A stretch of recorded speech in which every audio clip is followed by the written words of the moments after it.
Hey everyone, it's me, Sweet Tea, and you know what really sours my notes? When non-entertainment people get put in charge of entertainment responsibilities. What do I mean by this? I'm so glad you asked. Buckle up for this one, Charlie, cause it's gonna be a trip. What I mean by this is that there are a lot of times where we as live entertainers work in non-entertainment focused environments. You know, places like restaurants and cafes and so on. As a result, the management in these places may not have your best interest in mind when it comes to your craft. Now keep in mind that I'm an artist and I'm sensitive about my shit. Especially if they have absolutely zero experience with putting on a show. I mean, who can blame them? They are restaurant managers and not entertainment managers.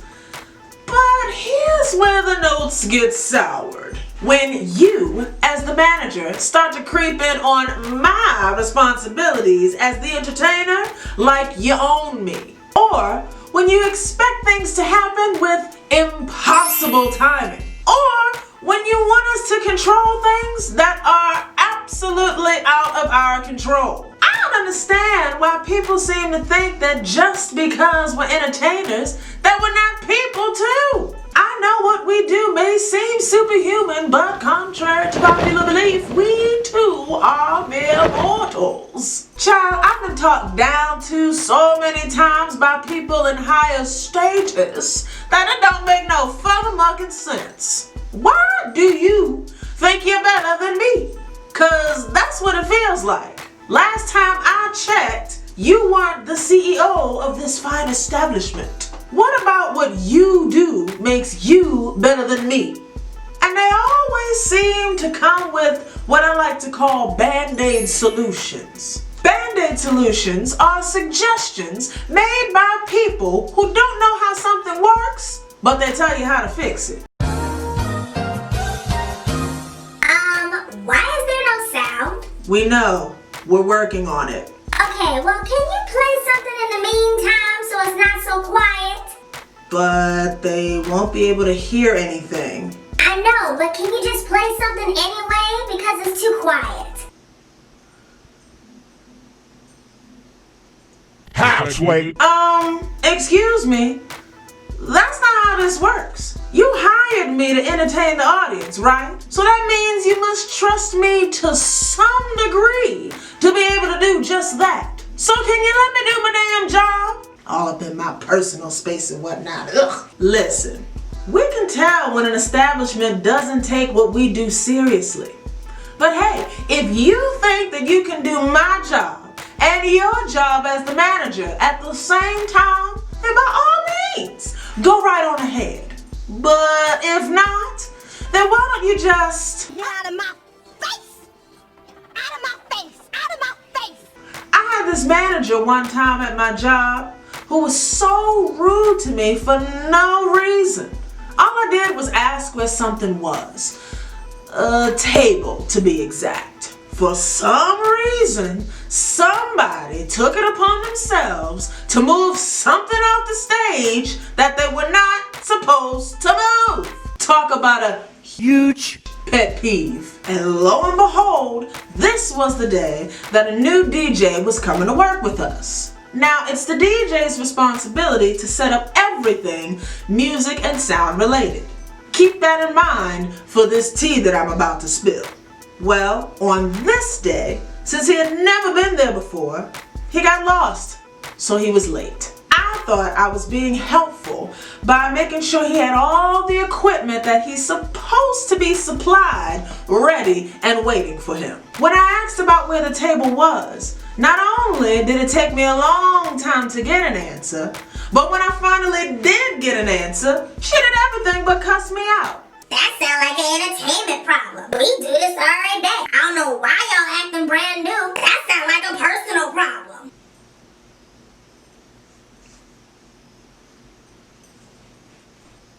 You little bitch! Now I gotta be real with you, sweetie pies.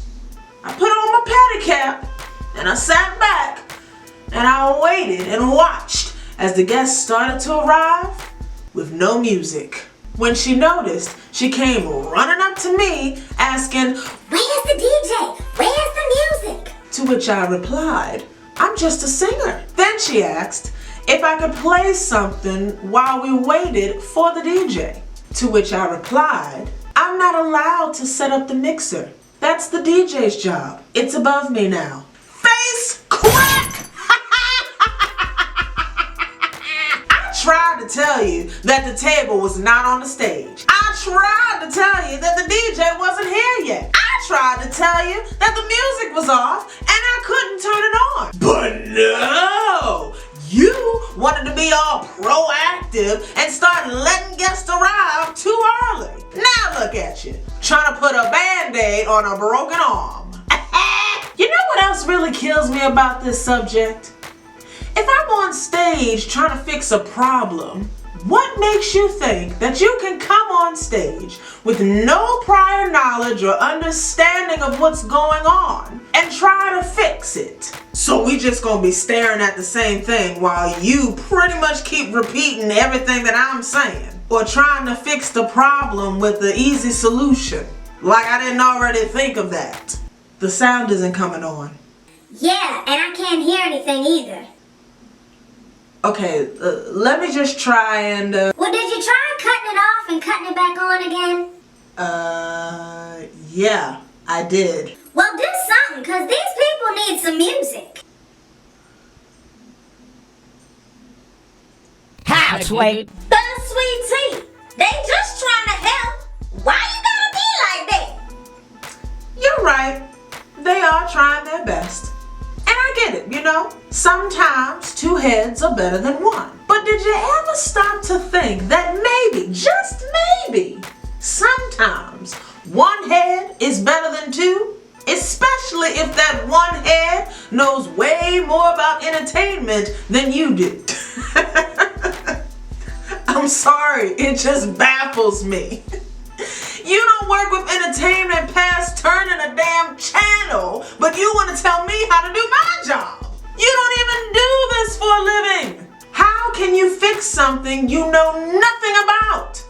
How can you be in charge of something without any prior knowledge or experience in the field? You can't properly be in charge of something that you haven't even had the slightest bit of experience with. You come up on stage and start shooting off orders because you think you know what you need and what you want without evaluating the issue at hand. Some stuff we might not be able to deliver on right away because other people who also didn't know what they were doing decided to teach a whole masterclass in messing up our stuff. And speaking of what you think you want, you know what else really sours my notes about this? Is that a lot of times y'all don't even know what you want. You come up to me with the most impossible requests. Hi, yeah, could you cut the music up, but also down a little bit? Or, excuse me, but can you sing a little louder, but also softer? or, Hey, yeah, we don't like line dances, but can I make a request for the wobble? like, really? Look, I understand that this might not be your cup of sweet tea, but try to understand that it is ours. I'm a contracted performer. So just because I work for you, don't mean that I work for you. So what have we learned today, class? You may be in charge of the entertainment responsibilities, but that doesn't mean that you can't trust the professionals. I mean, you did hire us. We know what we're doing. So stop acting like you know more than us and let us do our damn jobs. I would love for your power to go out and you try to explain it to the electrician that you hired. You gotta pull this wire right here and... If you like this video, then please be sure to like, comment, share, and subscribe to my channel. And make sure you click that notification bell too so that you can stay in the loop of all of my new uploads, okay? For every new subscriber that I get, Trump loses a patch of hair. Let's make them bald, people. My name is Sweet Tea, and I hope that you have a flavorful day.